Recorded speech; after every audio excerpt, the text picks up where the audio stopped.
Because everybody's been waiting for the new Deus 2 and the Nokta SMF to arrive, to be released and to get it in our hands, right? And this is one of the hardest videos I've ever created. I've been detecting for 30 years, and I've seen a lot of advancements and innovations in this hobby and in this industry, and some others in some other industries that really tie into really how we got here. Let's take a few years back, back in the 80s, when not very many guys were swinging their detectors. We just wrecked shop on silver. Silver was just all over the place. I mean, you go to a park and you get a handful of silver coins every day you go hunt, right? Nowadays, it's not like that. Go around at every corner and you see a guy metal detecting on a curb strip, or you see a group of guys out in the field metal detecting. You see a bunch of guys out in the park detecting. There's a lot of people metal detecting nowadays, and the competition is pretty fierce, right? But with the Deus 2 and the Nokta SMF, it's not really a huge advancement or innovation in our industry, right? In our hobby, because we've had multi-frequency machines out for quite a few years. We've had updatable machines out for quite a few years. We've had waterproof machines out for a few years. And we've had these lightweight detectors and carbon fiber shafts and some of the stuff that has come out recently. But to take a look back at it, you really got to look back at what innovations have really advanced this hobby. And I want to pay my respects to those innovations before I start saying that, oh, this is the best detector, that's the best detector. You really got to go look at the advancements back then. When we were metal detecting was first getting kind of big there, back in the 70s and early 80s. We had these great big boxes with the handle on it and with the coil on it and with a 10-foot frickin' cord on it that probably weighed about 12 pounds, right? A little bit of an over-exaggeration, but we had it really good back then, but we had it really rough. Nowadays we have these updatable machines, really lightweight, fast recovery speed, they can go super deep, and some advancements and some major advancements have been throughout the years. And I'll show you that it's not really a huge thing with the Nokta SMF and the Deus 2 coming out with these basically just extra features on their predecessors, right? It's not something huge because there's other machines out there that already have these features. But having a machine that you can take anywhere, right? I detect every day, all day, and I have been detecting for a lot of years. And there really hasn't been any huge advancements in the machines the last few years, right? Back in the days there were some big advancements because we were just getting into the digital age, and the integrated circuits. We had the extra coils that you can put on these big boxes back then. They were really heavy, bulky. You could only swing them around for a couple hours until your arm fell off, right? And they didn't really go very deep. They couldn't get through the iron. There wasn't really a lot of modern trash, and I'll talk about this here for a minute, right? There's a lot more modern trash nowadays, like in parks, in schools, in curb strips, in not in relic dumps, because relic dumps are a whole different beast, right? There's a lot more EMI nowadays, right? Everybody has these cell phones. There's 5G technology. There's all these communications transmissions, and we're running it at the same frequencies as communications, right? So we're a lot more susceptible to EMI. Back then in the days, we had to just deal with the soil, right? Back when we had those potentiometers on our machines, we had to dial them in and get them fine tuned in. That was a cool advancement. Once we got away from those click buttons or click dials on the machines, we came in that you can fine tune your machine with a potentiometer. If you don't know what a potentiometer is, fine tuning potentiometer, look it up. On the older machines, they're a really cool innovation. So when you get to your hot soil or you get to mineralized ground, or some wet ground, you know, the machine isn't just gonna just bang, just falls on the ground there, right? Nowadays we have it pretty easy because the machine, you know, makes a lot of decisions that we would have had made back then with dials, right, and potentiometers, and just with experience. Nowadays you just turn on your machine, it's just ready to go, and just go anywhere with them, you know. And you know, then they came out with the arm cuff on the machines, you know, back in the 70s. You know, that was a pretty big advancement, you know. We take that for granted a lot nowadays, having these lightweight carbon fiber shafts, freaking updatable lithium-ion batteries in them, you know, lightweight machines. Back then, you know, we really didn't have a lot of EMI because there wasn't all these communications transmissions. Everybody didn't have a modem, you know, there wasn't a lot of underground cables, and these cell phone towers or other detectorists, you know. A lot of times when I'm hunting with other guys, you know, I get a lot of EMI, except for my Deus. You know, I really don't get a lot of EMI with my Deus. But with other machines, you know, especially with multi-frequency machines, you know, you get a lot of EMI, man. And you have to sort it out, you know, dial your machine in so you're not getting too much EMI nowadays. But, you know, I'll talk about that a little bit towards the end of this video here. Because EMI does have a lot to do with what you're going to get out of the ground. Not so much the soil conditions, it's going to be EMI that's going to give us problems with these two machines that are coming out on the market, right? And with pretty much any machine, right? Most machines are going to get a lot of EMI nowadays because everybody has modems, they have their cell phones in their back pocket, they have these cameras that are wireless, and they have the headphones that are wireless. You know, technology has changed a lot since back then. But back then, you know, I'm telling you, you would come back from the park and you would have a handful of silver every day, right? It was that freaking good back then. But nowadays, you need machines that are going to get through this modern trash. And it's going to get through this EMI and get through those beat up spots that have been beat up for many years, that have, you thought that all the silver was gone out of them, but it's the iron, it's the EMI, and it's the wireless technology nowadays, you know, that's going to prevent us really from getting a lot out of the ground. Hopefully the technology changes a little bit so we can get some better noise suppression and really recognize iron when you are swinging over it, you know. But I'm just going to go through a few. I have some written down here.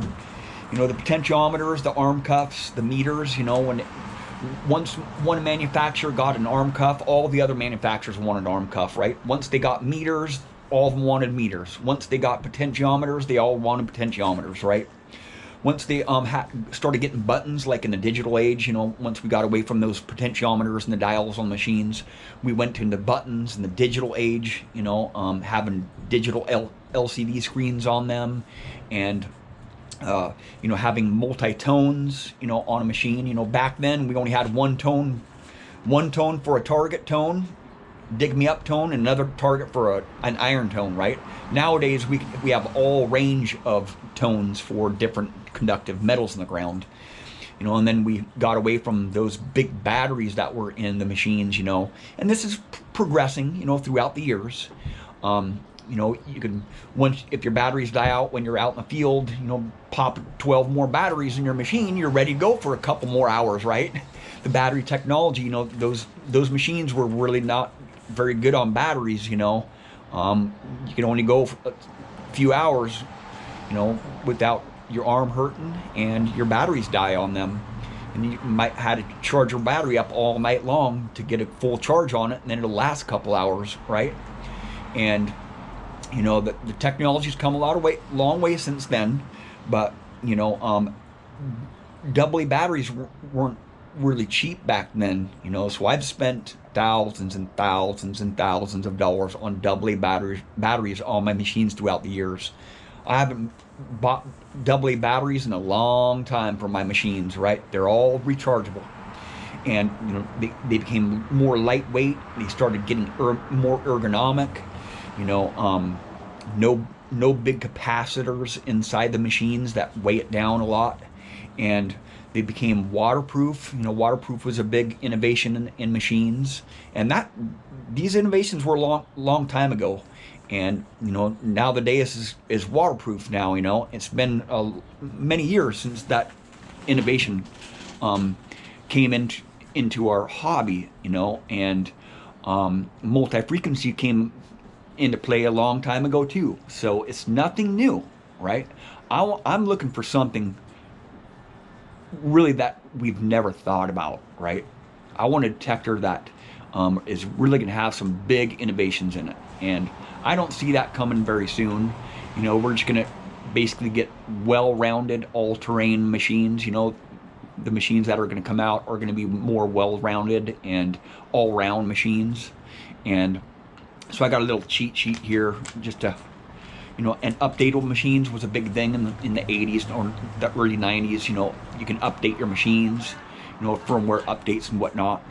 And the multi-frequencies, that you can go deeper, you can have a little bit more stable tones. But now, once we got into the multi-frequency machines, you're getting a lot more EMI. So, there's EMI comes from everywhere nowadays, man. Your cell phones, I mean, everywhere. Everywhere's EMI out there. And it just, a little bit more innovation needs to be done on the EMI suppression. And, your cell phones can have a huge impact on multi-frequency machines, right? And with these multi-frequency machines, it would be good to be able to notch out a frequency that is giving you that problem, right? Some noise filters on them, just push a button and all your EMI will go away, right? It's a smart machine, right? I'm looking for a smart machine, right? I don't want to have to push a bunch of buttons and try to dial in my machine and get away from that EMI, right? Now we have carbon fiber shafts and telescopic shafts. This stuff was back then. Telescopic shafts have been around for a while, so there's nothing new with these newer machines, right? There's not really a huge leap in innovations with these newer machines. And there's a reason why there's not a huge leap in innovations with these machines, because it's a small industry. Even though there's a lot of people detecting out there, it's a small industry, and there's not very many manufacturers. Like, let's take cell phones for instance. When a new cell phone is going to be released, there's a lot of leaked information because they have so many employees, and there's millions and millions and millions of cell phones produced every year, right? There's not millions and millions of detectors produced every year. So they have less employees and less staff to leak out information before they're actually released, right? And so much money is spent on cell phones that they have this money to research and develop new innovations, right? And they're just not that much in this industry because they're actually small companies, right? These manufacturers are small companies. And look at how many people have cell phones compared to how many people have detectors. That's why there has not been that great of innovations, because there's not really that many detectors sold, right? We're just getting to now, the Simplex is really busted the doors on metal detecting because it was such a cheap detector, and it's performed very well. It struggles in the EMI still, but these newer machines that are coming out are probably going to be pretty good in the EMI and harsh soil and of course underwater and whatnot. But what is next? What I'm looking for in a detector, I want to justify, if I want to spend, thousands of dollars on a machine, which I have probably $40,000 worth of metal detectors up in my closet just gathering dust, right? Because I want that newer machine. I want to be able to, because I hunt every day, right? I hunt every day. And if you want, I'll put it this way. If you can justify on spending thousands of dollars on a machine, you better be digging every day, right? If you're not digging every day like me, go for a mid-range machine, because really, to spend that much money on a machine right off the get-go and not really knowing much about its features and whatnot, I'm taking a big risk on buying these new machines here. But if you're doing really good with your Simplex, or you're doing really good with your Equinox, those were two pretty big advancements in the technology in the last few years. stay with your machine until we can figure out these bugs on these new machines, because these new machines will have some glitches and bugs. That's why these are updatable machines. But what I want to see in the future after these machines come out, I want them to be stable machines in the EMI, stable machines in all terrains. I want to be able to take this thing out to the ocean. I want to take this thing out to the relic dump. I want to take this thing out to parks, the fields, the high EMI spots. I want to take this thing everywhere. But I can justify spending this much money on a detector because I know that it'll perform. And if it doesn't perform like it should, or like it stated, they will fix that with an update. I know these machines are lightweight and they have the lithium ion batteries, and they do fair in the iron. The EMI, they have, you know, the Deus 1 really works really good in EMI, but it doesn't have the depth, you know, that I'm looking for in a machine. But you can't ask for everything in a machine, right? I don't think in my lifetime there's going to be a machine that has everything on it and it's going to spank the doors off of every other machine. Just not going to happen, right? That's why I use certain machines for certain areas. And it's always going to be like that, you know. Certain machines are going to thrive in certain spots, and certain machines are going to not do very well in certain spots. That's why I have multiple machines, right? But these new machines that are coming out on the market, we're getting closer and closer to that perfect machine for what I'm using it for. You know, back in the days, I bought a lot of machines and they broke on me and I just discarded them because they weren't really very durable. But now we know we have durable machines. You know, you look at the MindLab Equinox. You know, it's not a very durable machine, but it has a 3-year warranty on it. You look at the Nokta machines, they have a 2-year warranty on it, and it's a pretty durable machine. But you look at the Deus, it has a 5-year warranty on it. I've swung around the Deus for a lot of hours and in some pretty harsh conditions, and I've never had a machine fail on me. I've never had any parts fail on it. But I can justify spending a lot of money on a machine if I know its predecessor did well, right? And I'm taking a big risk in buying these new machines, but if you want to buy a new machine, you take that risk with me, right?